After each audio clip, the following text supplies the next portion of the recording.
The first time any human saw the haunted armada, it did not look like a curse. To the ISS iron-bound Aria's forward cameras, the Tethys phalanx floated in stately formation beyond the shifting auroras of the umbral shoals.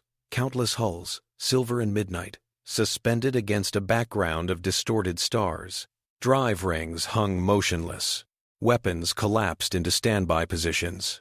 Docking pylons extended, as if waiting for crews that never came. On the bridge, Captain Rajan Holt watched the images scroll and tried to imagine silence thick enough to span decades. Those are warships? Hugo Menon wondered aloud. The young salvage technician leaned forward in his harness, eyes wide, a grin already trying to form. They don't even look scratched. They were not lost in battle, Mireille Darbo said quietly from her station. As cultural historian, she had been up late, reading every Thalri archive fragment Holt could legally pry loose. The mantle calls it an estrangement of vessels. Not a defeat, not a disaster, an estrangement. Dalit Kinte, at helm, snorted softly. I have never heard anyone use that word for throwing away an entire fleet. Rajan remained silent. He thought of the briefing on Caligost Otrion, the way Archdelegate Safankar's hands had stayed perfectly still while his throat plates pulsed with repressed agitation. The Thalri statesperson had never once said haunted, but the meaning had seeped into every caution. You will find anomalous sensor echoes aboard, he had told them. You will hear things. These are not persons. They are remnants. Dangerous to touch, cruel to preserve. Your task is salvage of material and nothing more. The contract had been lucrative enough that human leadership had not pressed harder, but Holt had seen the way KR's gaze slid sideways, the way his fingers trembled when he signed. Now, the spectral blue outline of the Thalri flagship, HSS Highwater, floated at the center of the display. The iron-bound Aria's docking grapples extended like cautious fingers. Doctor, Soraya Illich's voice came over the internal channel from the forward lab. Captain, I'm getting live phase variance readings from Highwater's hull. The drive lattice is still partially active. I thought they stripped any experimental cores? Holt said. They stripped what they could physically reach. He heard the restrained excitement under her clinical tone. What I'm seeing is not hardware. It's pattern, field geometry. We are going to want a closer look. Rajan considered the shadowed hulls ahead. The Thalri had entrusted humans with the final dismantling because humans, in the eyes of the older polities, were still half foolish, half ignorant, willing to take risks in exchange for resources and contracts. They expected him to do exactly what the contract said. Cut these ships apart, melt them down, forget what they had once been. Bridge to all hands, he said at last. We are arriving at Highwater. Proceed under standard dock and lock. No wandering, no unapproved experiments. Soraya, you'll get your closer look, but we follow safety protocol. No exceptions. He meant to believe that. He meant not to stoke a ghost story that had already burned through half the sector. The docking maneuver went nominally. Dalit eased the iron-bound Aria's prow against a Thalri-designed latch that had not been used in decades. Magnetic fields hummed, guided by Kaito Fujiwara's precise sensor corrections. The ships kissed hull to hull with a soundless shudder. Dock secure, Dalit reported. Pressure locks nominal, seal confirmed, tether established. Even through layers of composite and vacuum, Holt felt the faint tug, as if something older and larger had put a hand on the Aria's shoulder. Boarding teams, report to Airlock 1, he said. Soraya, Hugo, Mireille, you're with me. He paused. And bring the resonance rig. There was a beat of static before Soraya replied. I did not think you would approve that, Captain. I do not approve it, he said. I am tolerating it. Bring it anyway. He cut the channel and stood, feeling his knees argue about the last long acceleration burn. The bridge smelled faintly of coffee and recycled air. Above the forward panes, the umbral shoals writhed. A region of space where gravity and plasma tangled in slow, luminous knots, distorting light into ribbons that looked like torn auroras. Somewhere in that shimmering chaos, the Tethys phalanx had tested a new kind of engine and slipped sideways out of normality. Kaito caught his look as Holt passed his station. Phase echo fluctuation just spiked along Highwater's dorsal spine, Captain. It's synchronized with our own field coils. As in, reacting to us? As in anticipating us, Soraya's voice cut in, closer now, as she stepped onto the bridge with a sealed equipment case in her arms. Her dark hair was pulled back in a tight knot. Her eyes were too bright. Feels like the ship is paying attention. That's impossible, Hugo Menon muttered as he joined them, but his own gaze kept drifting to the forward view, as if waiting for one of the Thalry hulls to blink. Rajan holstered his sidearm out of habit, though he doubted it would do much against whatever waited inside high water. He had read the logs of Thalry boarding crews, tools drifting, airlocks cycling themselves, a half-seen figure in a corridor mirror. No physical injuries, no measurable toxins, only panicked withdrawals and a growing political storm. He intended to be the last captain sent to deal with this, one way or another. The airlock cycle took a full minute. Old Thalry mechanisms complained as human software nudged them into movement. Atmosphere equalized with a hiss, and the inner hatch of Highwater's main docking bay unlocked itself before Dalit could manually prompt it. That's welcoming, Hugo said under his breath. They stepped through together into the gloom of the alien flagship. Lights along the bay's vaulted ceiling flickered on in sequence, as if responding to their presence. The bay was cavernous, sized for shuttles larger than the Aria. Gravitic plates hummed faintly under their boots. The air smelled faintly of ozone and metal dust, but not rot, not decay. Power draw is minimal, Kaito reported over comm from the Aria's bridge. But I'm reading live, current in primary conduits. Who's routing it? Holt asked. Unknown. A pause. There's no recognized biological mass aboard, Captain. No active Thalry. No human life signs except your team. Just this ambient variance, like static with rhythm. Soraya set down the equipment case and knelt, opening it with quick, practiced motions. Inside lay a compact device wound with coils and latticed crystal, no larger than a field generator, but crowded with handmade adjustments. Thin cables coiled away from it like roots. Hugo frowned. That's the resonance lantern? Thought it would look more shiny. It is shiny, Soraya said, but not in wavelengths you can see. She placed the device on the deck and connected a cable to a power cell on her belt. Status lights flickered to life, running through a color sequence that no commercial standard would have recognized. Soraya's personal codes, Holt knew, her way of speaking to machines. Captain, we are still within science, she said very softly, but at the edge of it. Explain. The Mantle's reports mentioned recurring sensor echoes that line up with the original crew's biometrics and positions their last recorded locations before the phase echo drive. Failure. Those echoes have persisted, weak but organized, years longer than any random interference should. She adjusted dials, each motion economical. The Thalry assumed these were unstable, decaying. I think they are stable. I think their experimental drive anchored their minds to the ship's field geometry, even as their bodies were torn across folded space. Hugo stared. You think the crew is still here? As what? Patterns? Conscious patterns, she said. This device will project a field tuned to those echoes, increasing their ability to interact with normal matter. In theory.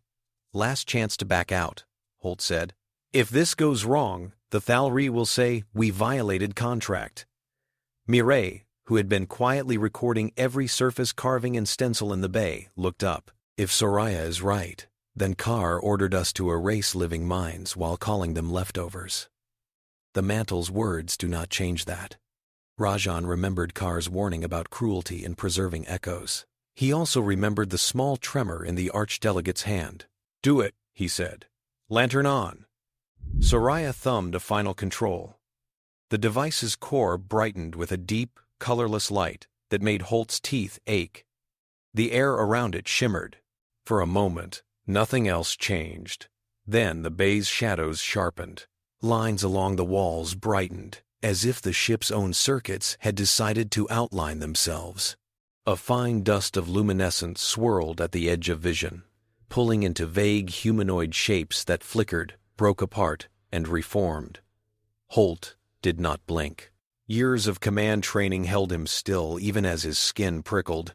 One of the shapes stabilized.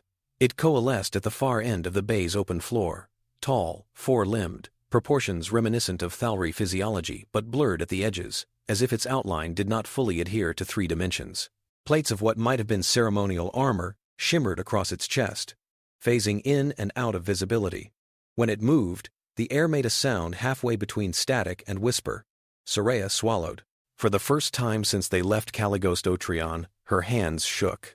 The spectral figure inclined its head, the gesture eerily crisp compared to its wavering form, and projected a thought. It did not speak through air or speaker. Instead, Holt felt the impression directly in his cortex, not as words, but as a pattern that his mind obligingly translated, tones, concepts, half-remembered Thalry phrases from language drills. Docking bay, primary access point, unauthorized presence. The thought was sharp as a scolding. Hugo flinched. Mireille made an involuntary sign of greeting from an old Earth culture, then caught herself. "We are authorized," Holt said, willing his own thoughts into calm neutrality. He did not know if the thing could hear his mind, but Soraya had argued that thought itself left a faint field signature. "We are salvage crew," contracted by the Thalry's mantle. The figure's outline tightened, as if focusing. Mantle. Still exists. Yes. Holt sensed a pressure in the air, like storm tension. You were part of it. Images flickered across his mind, not his own. A gleaming new fleet, sliding out from a Thalry shipyard. Banners of pure light, arching overhead. Excited technicians locking the final components of an experimental drive into place. Pride in the angle of hull plating, the symmetry of formation. Then panic. Alarms warbling in tones that scraped bone. Space tearing sideways. The impressions receded with an almost physical snap. Soraya's voice, hushed but steady, slipped into the moment. "Can you identify yourself?" The figure flickered, resolved. A name. Saren. The translation was approximate, sunken into human phonemes. A rank followed, nested in the thought. Captain, Commander, responsible for lives and metal. HSS Highwater, Saren projected. Commanding mind, still functioning. Holt's spine locked. The flagship's captain, still here, or enough of them to claim identity. "I am Captain Rajan Holt of the ISS Ironbound Aria," he replied aloud, letting the translation overlays in his headset feed his words into Thalry grammatical frameworks. "We came because your government believed Highwater and the ships with her were lost." He did not say forsaken. "Lost," Saren echoed, and now the thought carried a sour heat. "We were ordered to test the phase echo drive. We obeyed. We crossed the shoals. Every variable computed. Every ritual observed. Drive engaged at designated coordinates." Then the bay shuddered. With remembered force, for an instant, Holt saw 2 decks overlaid, one clean and silent, the other full of screaming, armored Thalry wrenching at panels that no longer touched their hands. Bodies torn from world, Saren projected. Matter dispersed along broken harmonics, but memory sails. A flash of intricate lattice folded into hull plating. Resonant cores held the imprint. We remain, intensive, compressed, tethered. Mireille was trembling now, scrib stylus forgotten in her hand. Her academic mind was racing ahead, collecting implications. Thalry theology, their belief in a living stream of consciousness, moving through generations, now confronted with actual disembodied minds. Hugo took an involuntary step closer to the lantern. "You've been stuck here this whole time? Awake?" Saren turned, gaze passing through Hugo but pausing anyway, as if mapping the outline of his presence. "Time is different," the captain replied. "We exist in constant moment, a stretched breath. But yes, we wait. We cannot disengage from the lattice. Without it, we dissolve into the shoals. With it, we are bound to metal that no longer moves." Holt understood, with a sudden, angered clarity, why Thalry boarding crews had fled this place. Not because ghosts pushed tools around, but because the weight of those eyes, those minds, had been too much to bear. "You tried to tell them," he said, When their teams came aboard to inspect, you tried to communicate. Communications were blocked by fear. Saren's outline flared, then dimmed. Mantle priests declared us aberration, disturbance, not to be engaged. To do so would trap us. A bitter echo of formal ritual phrasing. They chose mercy by abandonment. Mireia bit off a curse in her native language. Soraya's jaw set. Holt considered. On one level, he understood the Thalri reaction. A people whose spiritual life centered on the proper flow of mind through birth and death would not easily accept a mind trapped in machinery. But understanding did not excuse. Your government has ordered us to dismantle these ships, he said. They think scrapping the hulls will free you. The temperature seemed to drop.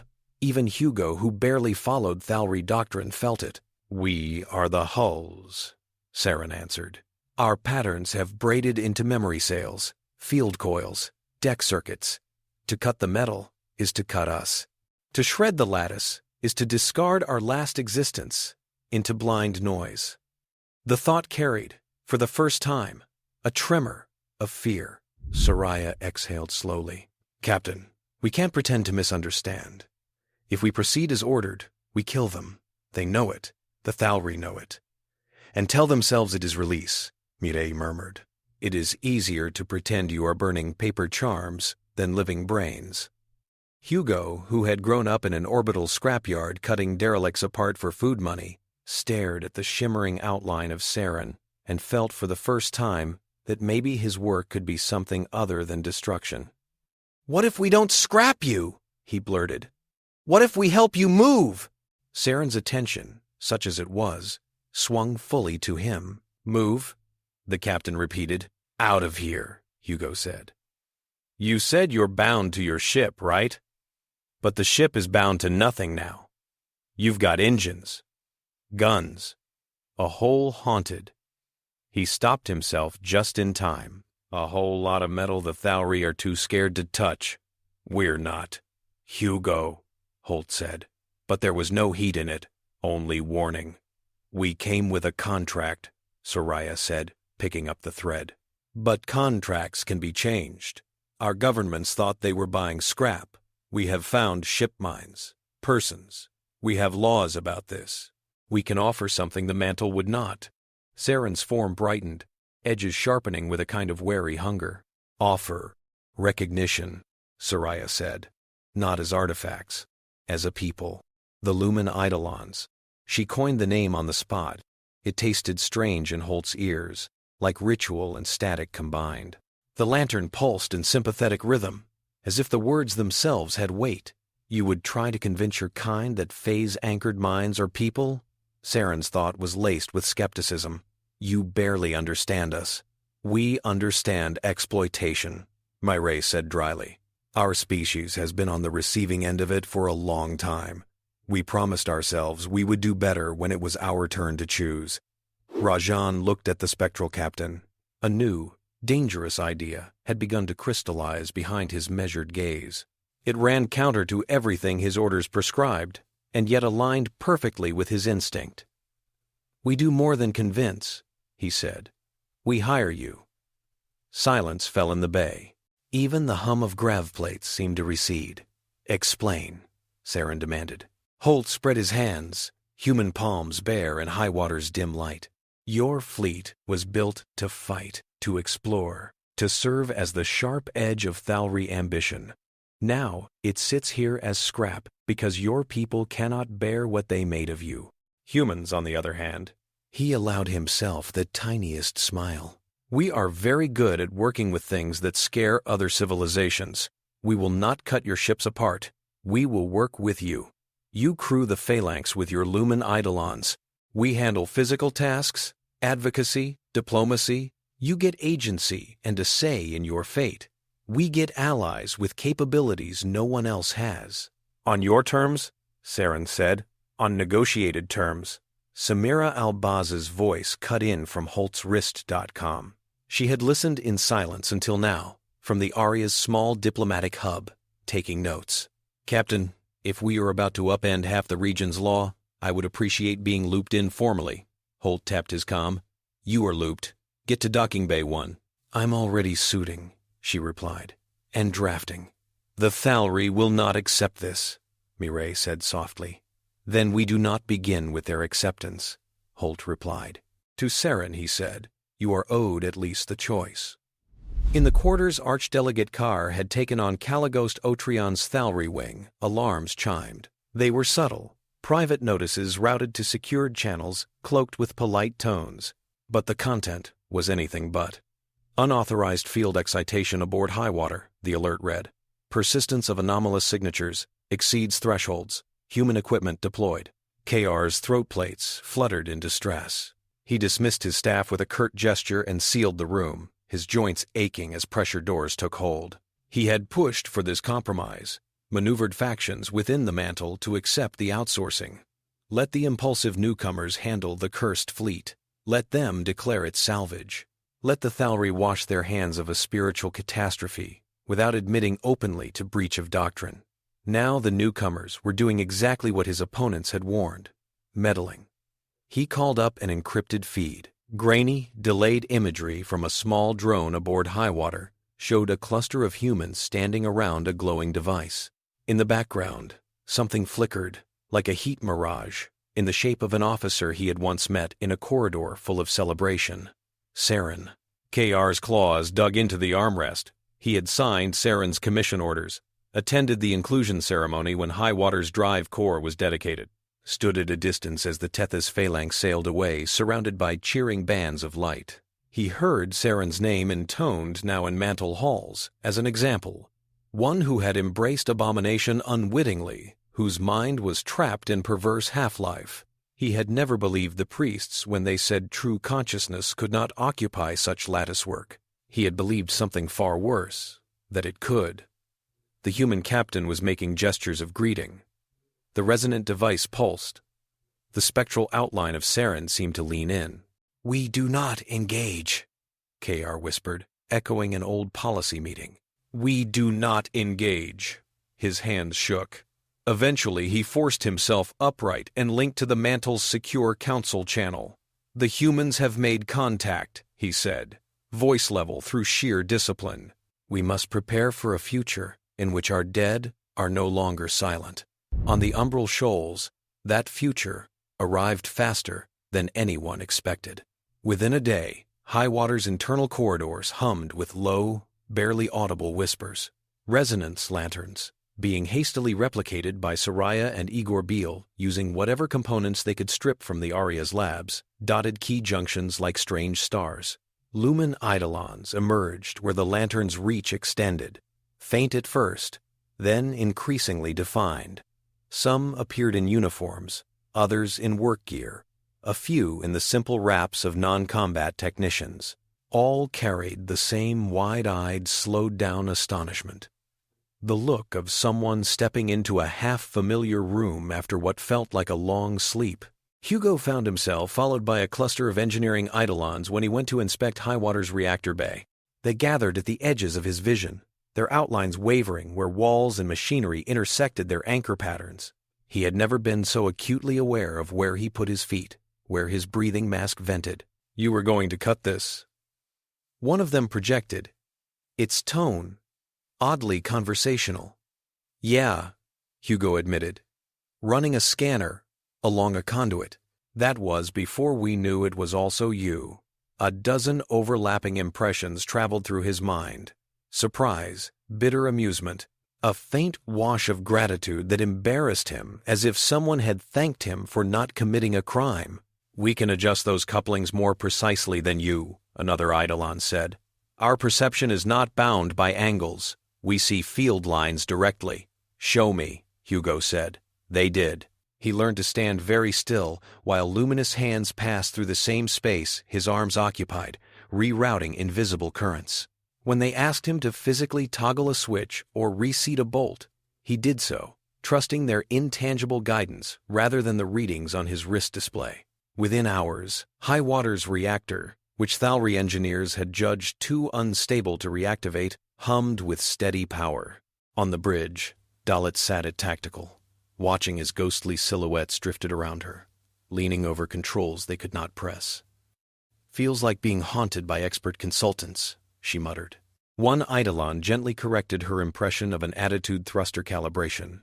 She blinked as the ship's virtual horizon stabilized. Right, she admitted aloud. You fly better than me inside this ship. Noted. We lack the ability to push against normal vacuum, the Eidolon replied.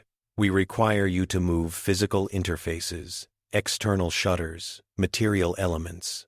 We can control fields, not mass. Which is why you need us, Dalit said. And why we need you. Fine. We do this together. She felt something like a nod in her mind. Rajan moved through the flagship like an observer in someone else's dream.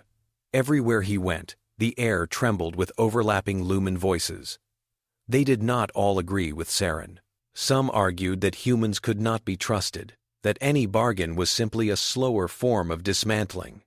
We cannot go backward, one of those skeptics told him in a corridor lined with inactive drones. We will never be Thalri again. We will not become human property. I am not offering ownership, Holt said. He held up a compact module Samira had given him, a small, plain device containing the latest draft of the Lumen Compact. I am offering a contract, a treaty, between equals. You say equals, the Eidolon replied. But your species controls material infrastructure. You breathe, excrete, grow. We do not. Our existence can be ended by a switch. How is that equal? Holt did not flinch. We are also vulnerable to vacuum, to heat, to Thalri politics, to Orthis missiles. We each bring something critical. You bring presence in fields, perception beyond matter, direct integration with systems. We bring embodiment, industrial base, political weight, and mouths. Mouths? To speak on your behalf in councils you cannot attend. To shout when others would prefer silence. The Eidolon's outline shivered with wry amusement. You are very human. I am, Holt said. I want that to work in your favor. In Caligost Otrion's neutral concourse, Velenloom traders twisted their slender necks toward the latest rumor feeds. Images of flickering shapes aboard Thalri hulls looped endlessly, overlaid with human salvage logos and breathless speculation. Spectres turned soldiers, one caption read. Humans ally with the dead. Valan strategists did not believe in actual spirits. They believed in advantage.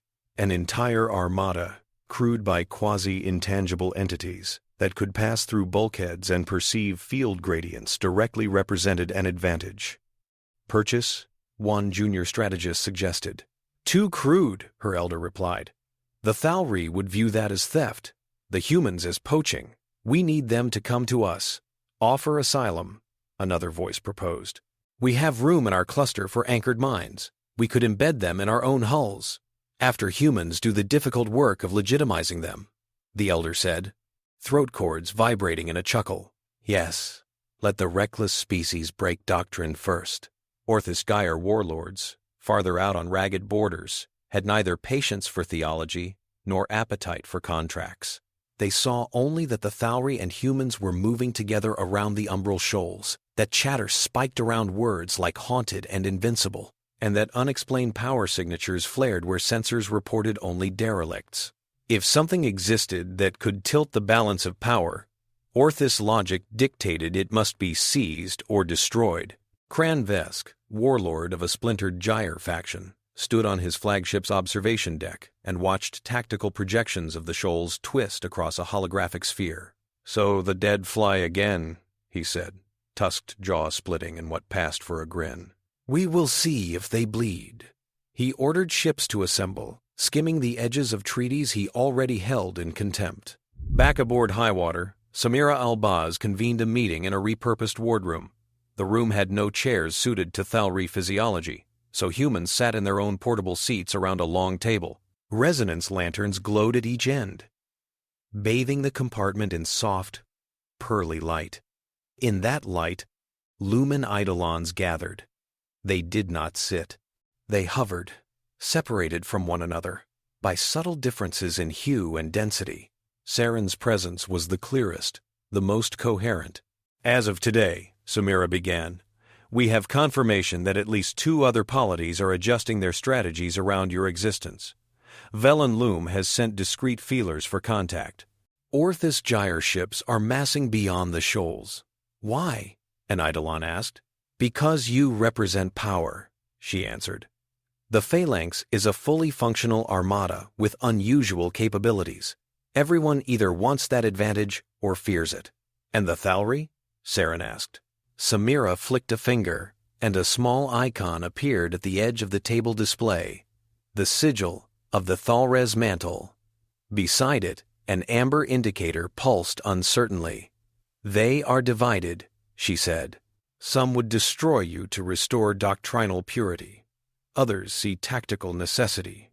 A few, very few, see you as we do, as people with a right to determine your own fate.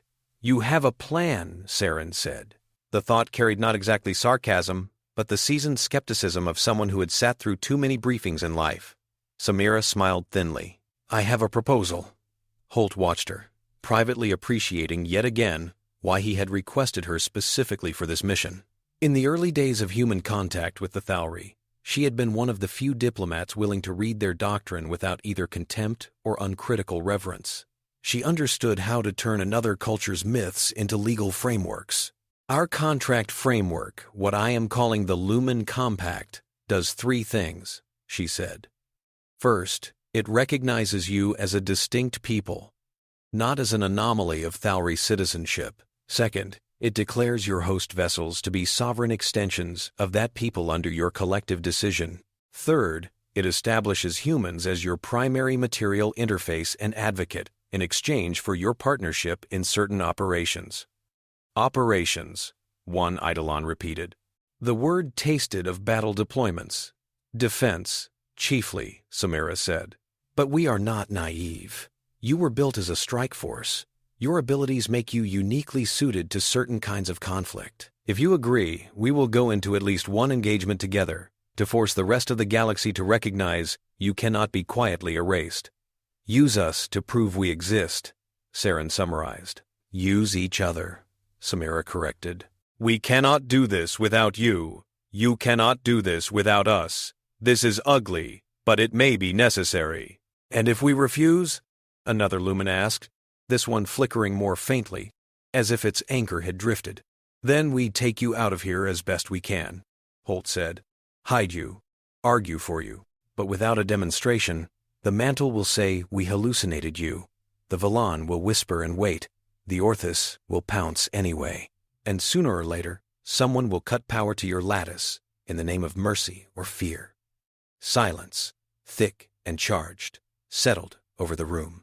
In that silence, Holt's thoughts skated to the young volunteers he knew he could call on, to Hugo's wide eyes, Dalet's steady hands, Kaido's curiosity, always probing, to Soraya's stubborn insistence that curiosity without courage was nothing. Sarine's outline brightened.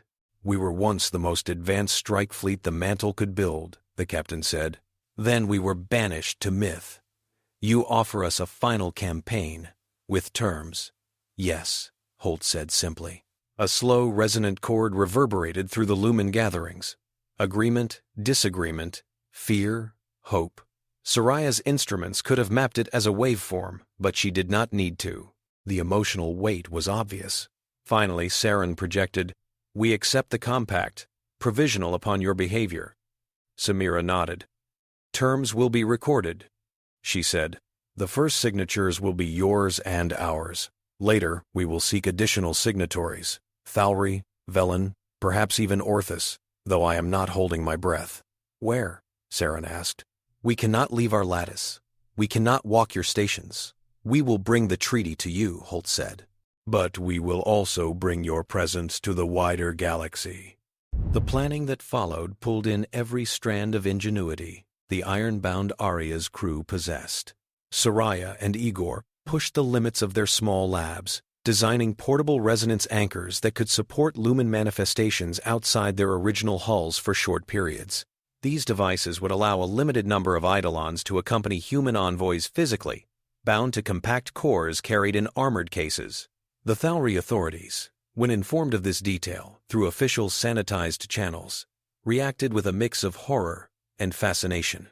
"You propose to unleash trapped minds onto neutral ground," one mantle conservative exclaimed during a council call. "You will contaminate every ritual hall they pass." Samira, present on the call as a human observer, kept her expression carefully neutral. "We propose to introduce citizens who happen to be phase-anchored. Contagion is a theological category, not a physical one." Carr, who sat stiffly on the council's edge, said nothing. He knew it was already too late to prevent some form of contact. The moment Saren had looked into a human's eyes and been heard, the old solving of the problem turned ships into scrap had become morally radioactive. Velan Loom declared themselves willing to host a summit at Caligost Otrion. The station's administrators, equal parts mercantile and opportunistic, smelled history in the making and cleared a central hall. They did not fully grasp what it would mean to stand in a room where the dead signed their names. On the appointed day, at precisely 2 local station time, the hall's lighting dimmed. Representatives of the Thalray's Mantle, Velan Loom, Orthis Gyre, and the nascent human fleet took their places around a holotable set with neutral insignia. In the center, a flat crystal slab waited, etched with lines for biometric signatures and, newly added, fields for non-biological pattern imprint. Rajan Holt walked in at Samira's side, dressed in formal dark uniform, his posture steady. Behind them came 2 sailors carrying a resonance core between them, its surface wrapped in dull protective material. Whispers rippled through the hall. Some of the Thalri tucked their hands into their robes as if gripping hidden talismans. At a cue from Soraya, who stood at a discreet console in a side alcove, the sailors set the core down on a prepared dais and stepped back. Soraya activated a local field. The air above the core rippled. A shape began to condense, at first like heat above metal, then like fog with edges. Finally, Saren stood between the delegates, spectral armor gleaming faintly. Gasps flared around the hall. One Velan delegate raised a hand in fascinated greeting. An Orthis representative pretended indifference, but shifted his weight subtly backward. Archdelegate Safan Kar's eyes locked on Saren's form. The captain inclined their head in a formal Thalri greeting. "Kar," Saren projected. The word carried layers. Old respect, betrayal, something like sad amusement. "We survive." Kar's throat plates paled. "You were meant to move on, Saren," he whispered. "We were meant to." A brief spectral shrug. "We did not. We improvise." Samira stepped to the holotable. "We are here to sign the Lumen Compact," she said, her voice amplified just enough to carry. Recognizing the Lumen Eidolons as a distinct people and setting terms for cooperation. Holt thought he saw Kar's hands tremble again. The archdelegate glanced at the Mantle's conservative bloc, then back at Saren and the humans. "My government is not prepared to sign," KR said slowly. "Our doctrine cannot adapt so quickly, but we will not obstruct the process. We will observe." "Observation is better than obstruction," Samira said. "For today, that will do." She and Holt pressed their palms to the crystal slab, leaving living prints that sparkled for a moment. Soraya adjusted a dial, and the field around Saren changed frequency. The Lumen captain reached out, hand passing through the slab, but the resonance core below recorded a complex interference pattern. On the crystal surface, their imprint appeared as a soft, shifting web of light. The first signature of a mind not bound to flesh. Velan Loom signed next, cautious but eager to be on the right side of whatever came next. Orthis Gyre's representative, to everyone's mild surprise, scratched a few rough symbols on the periphery, muttering about the value of recognizing enemies officially. The Thalri did not sign. They did not have to. The galaxy had already registered what had happened. Cran Vesk watched the broadcast from his flagship's tactical pit and felt a complex mix of envy and fury. "They made a treaty with phantoms," he snarled, while we waited. "Ezer, this is Ad. To storm into that hall would have been unwise," his second-in-command said carefully. "The Velan would have turned weapons on us, the humans as well, even the Thalri." Cran spat a curse in his own language. We do not need their permission to take what we need. Prepare the fleet. We attack the shoals. If we seize one of these anchored mines, we learn its secret. If we destroy it, we deny them their advantage." His officers bowed and moved to obey. The attack came 3 days later, long enough for the Lumen to settle into their new name, but far too soon for anyone's comfort. Sensors on the edge of the umbral shoals flared as Orthus warships slipped out of folded space, their hulls bristling with weapon arrays tuned for brute force engagements. They barreled toward the region where Highwater and her sister ships had begun to flex their reawakened systems. On the iron-bound Arya's bridge, Kaito's voice rose over a chorus of alarms. "Multiple contacts. Closing fast. Orthus profiles confirmed. They're burning hot. No pretense of negotiation." "Of course not," Delete muttered, already plotting intercept vectors. The Arya's mass was nothing next to Highwater's, but it could dance. They see a light, and they charge at it. Holt stood in the center of the bridge, hands folded behind his back. His heart thudded with a familiar mix of fear and clarity. Command had never gotten easier, only more specific. "Status of the phalanx?" he asked. Voices answered not only over comm, but directly in his mind, overlapping and then synchronizing as Saren and other Lumen tied into the Arya's limited resonance web. "Drives at 30%, Saren reported. "Weapons arrays calibrated, field lattices stable. We can maneuver within the shoals more freely than any matter-bound vessel, meaning you can go where Orthus cannot target reliably," Holt said. "Yes, if you guide the physical components." He nodded once. "Then we show the galaxy what you can do." Admiral Emmerich Vass's face appeared on the main screen, projected from his distant command cruiser. His lips were pressed thin. "Captain Holt," he said, wasting no time, "I have your report. I have the compact records. I have a half-dozen angry messages from Mantle officials and Valon traders, and I have an Orthus armada heading straight for your position." "Understood, Admiral," Holt said, requesting authorization to deploy the Tethys Phalanx under joint human-Lumen command as a defensive force.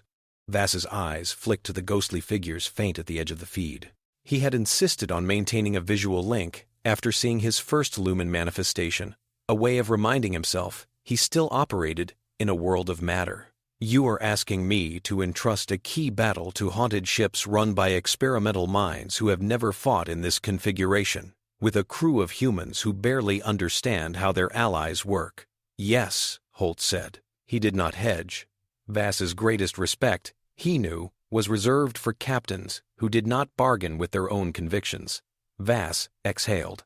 Some of the tension eased from his shoulders, replaced by the hard focus of a man making a decision he could not walk back. "Permission granted," he said.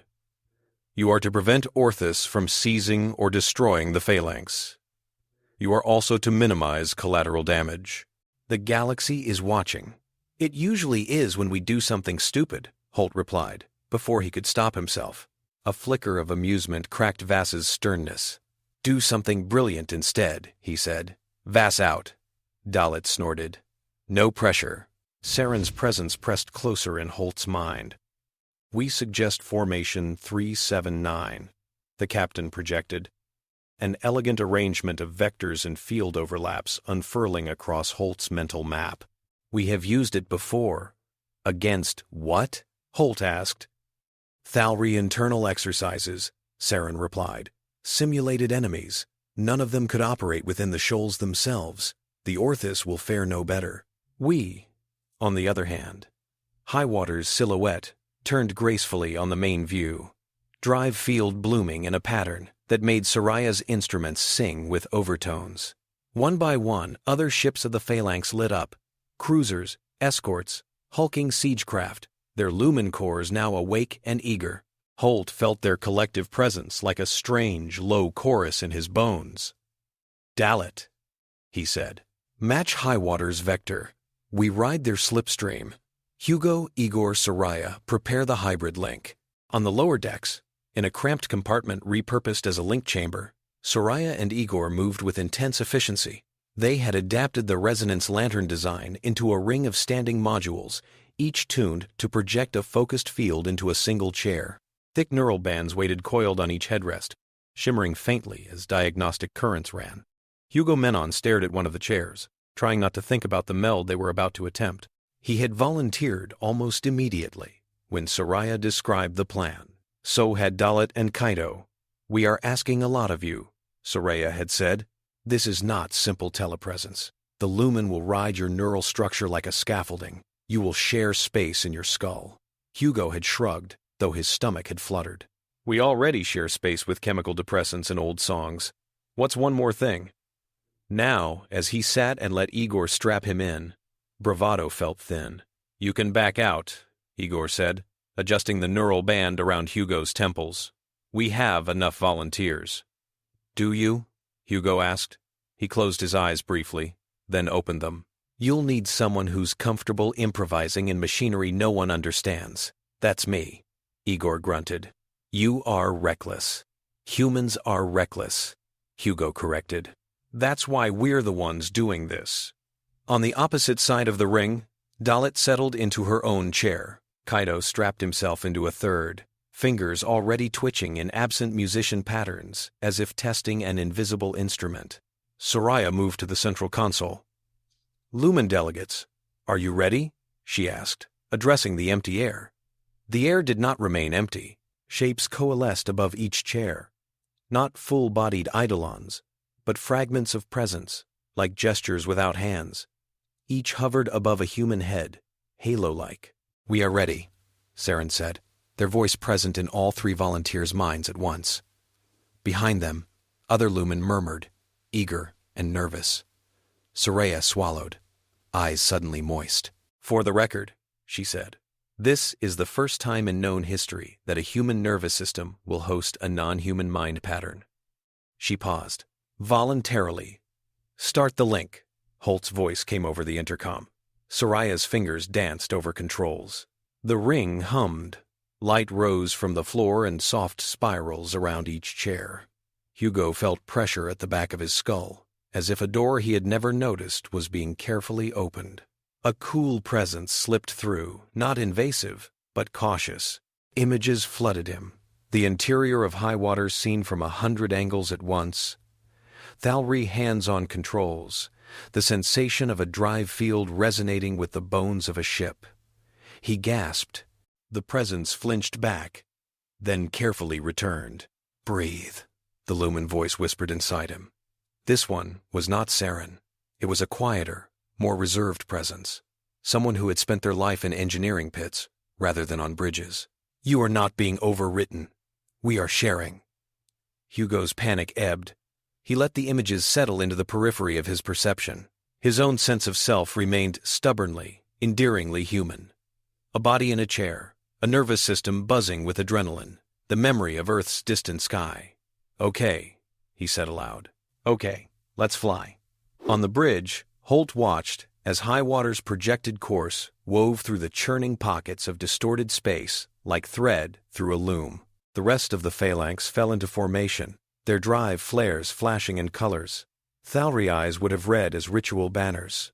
The Orthis ships approached like a fist. They unleashed a first volley of missiles and energy lances as soon as they came into range, trusting in brute force. The phalanx did not meet them head-on. Guided by lumen perceptions and human intuition, the flagship's field generators flared in a pattern that pre-triggered the enemy warheads. The orbits of a dozen small pockets of warped space shifted subtly. Orthis missiles passed through those pockets at just the wrong angle, their targeting systems confused by sudden false trajectories. Explosions blossomed far from their intended marks. On Orthis bridges, officers barked in baffled anger. "They are altering the shoals," one snarled. "They cannot do that."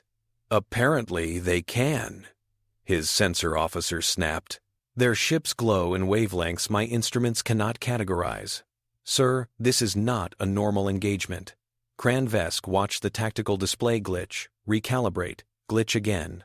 His tusked mouth twisted. "So the stories were not exaggerated," he said. "Very well, we adjust."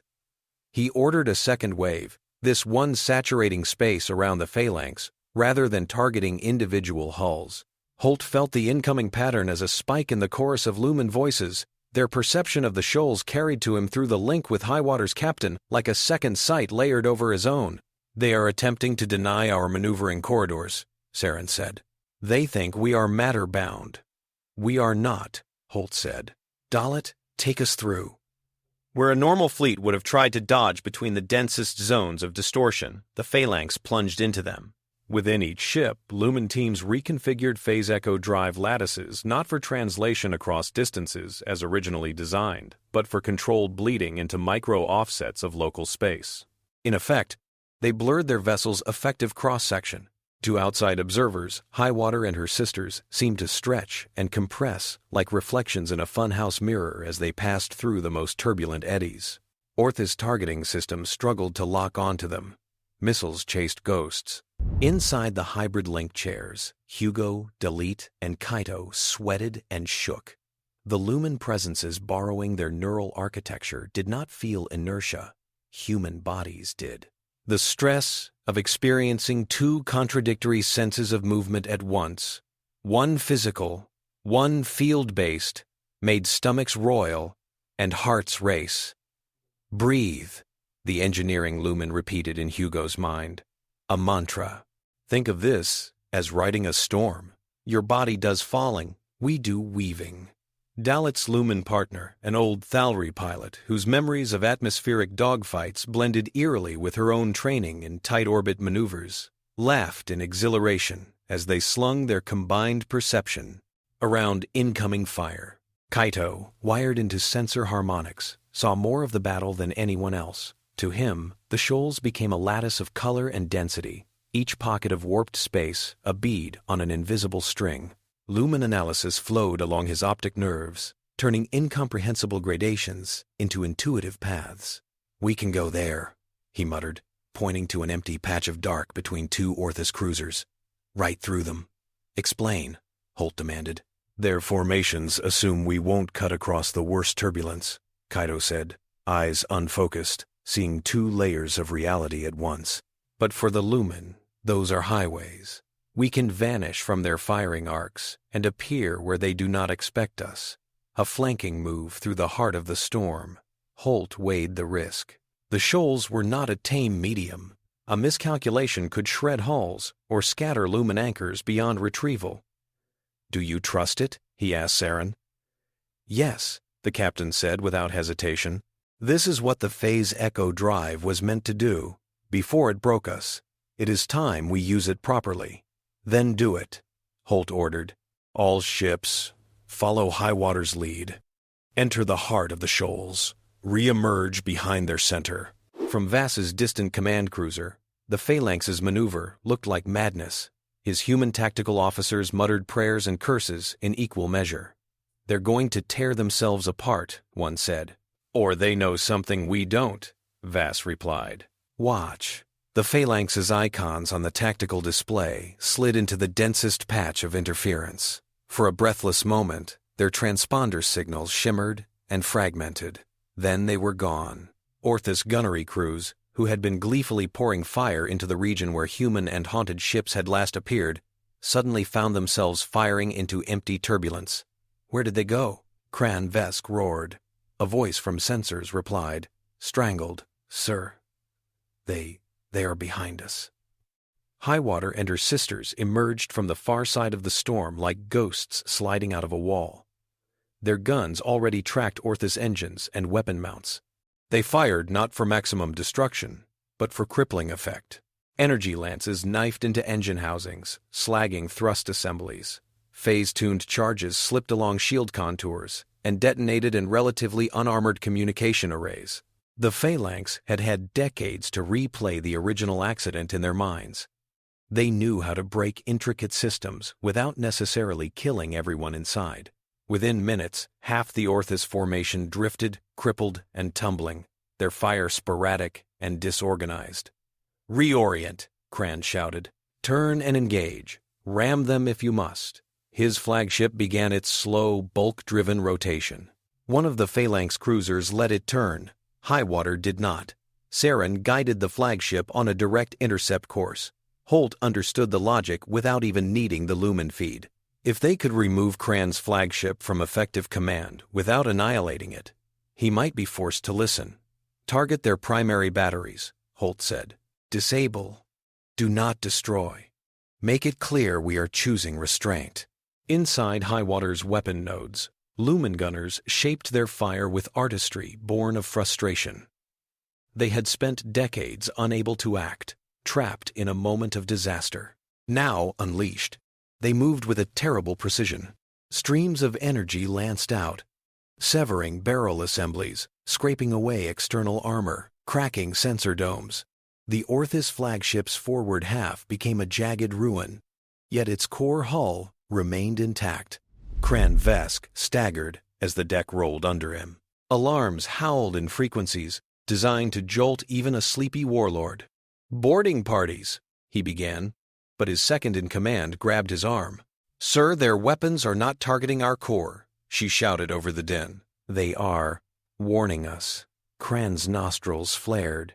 He bared his teeth at the main display, where Highwater loomed larger and larger. "Warning us of what?" he snarled.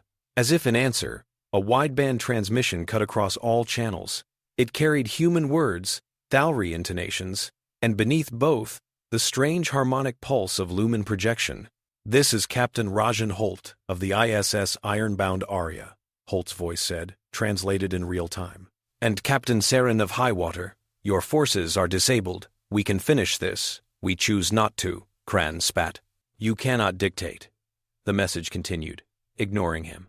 "We are demonstrating two things," Holt said. "First, that the lumen eidolons exist and are not helpless myths. Second, that they will not be used as instruments of slaughter by anyone.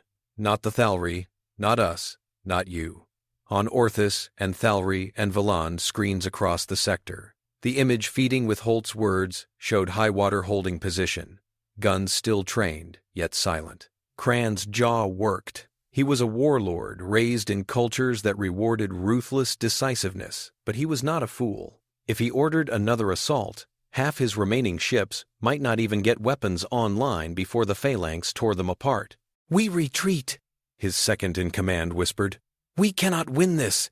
If we live, we can plan." Cran glared at her, then at the icon representing Highwater. It flared with strange shifting colors, the visible artifact of lumen presence. "You fight wrong," he growled at the image, knowing Holt could hear him. "You could have burned us and taken our ships. Instead, you lecture." "Perhaps we fight different," Holt replied, his voice dry. "There are already enough examples of what happens when power is used only to crush." Cran barked a harsh laugh despite himself. "Humans," he said, the word a grudging mixture of respect and disgust. "You will make poor enemies and interesting neighbors." He cut the channel and gave the only order his pride could stomach. "Signal the fleet," he said. "We withdraw. Broadcast. We were injured by trickery, not beaten by skill." His officers did not contradict him. They were too busy saving what remained of their engines. As Orthis ships limped away, the phalanx held position. Damage reports filtered through the hybrid link. Highwater had taken hits. Sections of hull along the port side had been shredded. In those regions, memory sails had burned out, field geometry destabilized. The lumen anchors there screamed in voices that were not sound. "We are losing people," Saren said tightly. "Can we stabilize?" Holt asked. "Possibly, if we redistribute lattice, but that will require rerouting our own presence. Some of us will thin." Hugo, still in the link chair, felt his engineering partner strain, their attention splitting apart to patch-torn connections. The mental sensation was like watching someone plug leaks in a dam with their own fingers. "Take what you need," Hugo whispered, tears he had not expected blurring his sight. "We can help rebuild later." "You will try," the lumen replied. "That is more than some ever would." Outside, smaller phalanx vessels darted among the damaged Orthis hulks, not to board or loot, but to stabilize, spin, and broadcast coordinates for rescue tugs. The battle would be remembered not only for its weird physics, but for the way its victors refused to become butchers. From his distant cruiser, Admiral Vass let out a slow breath he had not realized he'd been holding. "They did it," one of his officers said, half awed. "With ghosts. With allies," Vass corrected. He looked at Holt's exhausted face on the after-action feed, at the pale, flickering outlines of lumen eidolons hovering over ruined decks, at human volunteers slumped in link chairs, sweat-soaked and wide-eyed. "They just changed the rules," he murmured. "Now we have to live with them." After the battle, the galaxy did not swing instantly into harmony. The Thalray's mantle convened emergency councils. Priests argued about whether the lumen represented a corruption of the soul stream or a sanctioned anomaly. Some called for the immediate deactivation of all phase echo technology. Others whispered that perhaps the mantle had been given a test and failed it. Archdelegate Sephan Carr, who had once signed Saren's commission with pride, now found himself standing before a chamber of divided peers. "You allowed them to persist," one conservative accused. "You allowed humans to elevate them into a grotesque imitation of citizenry." Ka'ar's throat plates flared. "I allowed us not to commit oblivion twice," he said. "Once by accident, once by design. What we made of them was a horror. What they made of themselves in response is unexpected. But they fight for the mantle's borders, still. They preserved lives today. Orthus warships limp away instead of driving into our yards. We would be fools to destroy such an ally merely because they unsettle us." He knew he was arguing as much with his own past cowardice as with them. The humans had simply refused to look away. He could not pretend that took no courage. On Valon Lume stations, strategists updated their models. The Lumen Compact became a document of intense study. Trade networks adjusted to take into account that certain corridors near the shoals now fell under the protection of an armada that could appear unpredictably within their depths. Orthus, Gyre, nursing bruised pride, regrouped. Some factions pushed for new weapons, specifically designed to disrupt Lumen anchors. Others wondered if it might be more interesting to negotiate, however grudgingly. On Caligast Otrion, a small, quiet annex was set aside and consecrated, not to any single faith, but to memory. Plaques lined the walls with names in Thalri script, those who had crewed the Tethys phalanx before the accident. Beside them, newer etchings bore the name Lumen Eidolons in a dozen tongues. Some of the Thalri who came to that annex treated it as a shrine for the dead. Others, more daring, addressed the air and felt faint, answering touches on their minds. A few humans, Myrae among them, sat and recorded the whispered stories of Eidolons who drifted in on portable resonance cores. They spoke of the moment their bodies had burst into a rain of molecular ash, of the endless echo of alarms, of the sensation of waking up, disembodied and anchored in the memory sails. "We thought we had been punished," one told Myrae, "for arrogance, for hubris. We thought perhaps the mantle had angered the universe, and we were the ones it kept in a bottle as a warning." "And now?" Myrae asked. "And now," the Lumen said, their outline soft in the annex's dimness, "we think we were a lesson in a different sense. To you, to the Thalri, to the Velen, perhaps even to the Orthus. The universe seems to be saying, you are not done learning how to live together." On the ironbound Aria, day-to-day life resumed in fits and starts. Hugo Menon woke from the link chamber with a splitting headache and a head full of half-remembered Thalri songs. He found that he could sometimes sense the presence of his Lumen colleague, even without a lantern nearby, like the memory of someone humming in the next room. Dalit had nightmares for a while, reliving the moment of plunging into the shoals from two perspectives at once. With counseling and patient explanations from her Lumen co-pilot, she learned to integrate the experiences without losing herself. Kaito, now more intimate with phase harmonics than any living human, spent his off shifts sketching new sensor configurations. His notes brimmed with ideas that might one day let humans navigate the shoals with a fraction more of the Lumen's grace. Soraya, exhausted but incandescent with intellectual satisfaction, compiled her data on the hybrid link and sent it, encrypted, to trusted colleagues on Earth. She did not yet know what ethics boards would say about what she had done. She knew only that her volunteers had been informed and willing, and that without their courage, dozens more Orthus and perhaps Thalri lives would have ended. Rajan Holt sat alone in his cabin as the Aria cruised alongside high water, the stars a slow drift beyond the narrow viewport. He thought about orders and improvisation, about contracts and faith. He thought about the look in Saren's eyes when the Lumen captain had signed the compact, about Carr's haunted expression, about Cran's grudging respect. He thought about his own species, so eager to prove itself in the eyes of the older powers, and how that eagerness could so easily have turned into exploitation. It still could, he knew. Nothing they had signed or fought for today guaranteed that humans would always choose the harder, kinder path. But they had chosen it once. That counted. "Captain," Saren's voice said softly in his mind, threading past the walls with ease through the Arya's limited resonance field. "We have been considering our next moves." "Planning campaigns already?" Holt asked wryly. "Not only campaigns," Saren replied. "We wish to visit places, see things, not only war. We have been anchored to these ships and to the shoals for a very long time. We would like to see what your people call home, or at least your stations, your moons, your oceans." Rajan imagined spectral shapes hovering over Earth's seas, over Martian plains, in the cramped bustle of orbital bazaars. He smiled. "We can arrange tours," he said. "We'll have to work out decorum. Some people may faint." "Some Thalri fainted when they saw us speak to you," Saren noted. "They recovered, mostly." "Then we will start with sturdier types," Holt said. He leaned back, feeling the familiar creak of the chair under him, the beating of his heart, the faint vibration of engines that burned chemical fuel. Nothing as exotic as phase echoes. Beyond the hull, the umbral shoals shimmered. Deep within that turbulent region, new anomalies flickered and faded. Soraya had warned him that the original phase echo accident might not have been unique. The universe, once it discovered a trick, rarely used it only once. There might be other anchored mines out there, other experiments gone wrong, other fleets lost in half-space, waiting for someone foolish and compassionate enough to talk instead of run. "Do you regret this?" Saren asked, almost idly. "Had you followed your orders, you would have had less trouble."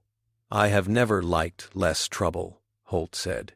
"It tends to come with more cowardice." He knew fear. He carried it like everyone else. But he also carried the faces of Hugo, Dalit, Kaito, Soraya, Samira, Mirel, Igor, Admiral Vass, Archdelegate Kr, Cran Vesk, the Velen strategists, the unnamed Lumen who had whispered in his volunteers' ears. A whole web of lives now slightly more tangled because humans had decided not to scrap a haunted fleet. "You could have run from us," Saren said. "You did not. Maybe we saw ourselves in you," Holt replied. "We're also an experiment that went further than anyone expected, and we have this bad habit of hiring the universe's problems instead of burying them." Saren's laughter, if it could be called that, rippled through the field. "Then perhaps," the Lumen captain said, "we have chosen our partners well." The iron-bound Arya and Highwater sailed on together, out of the shoals and into the wider night, a living ship and a haunted one, bearing between them a fragile new understanding. Somewhere ahead, trouble waited. So did possibility. Humanity, reckless and stubborn, steered toward both.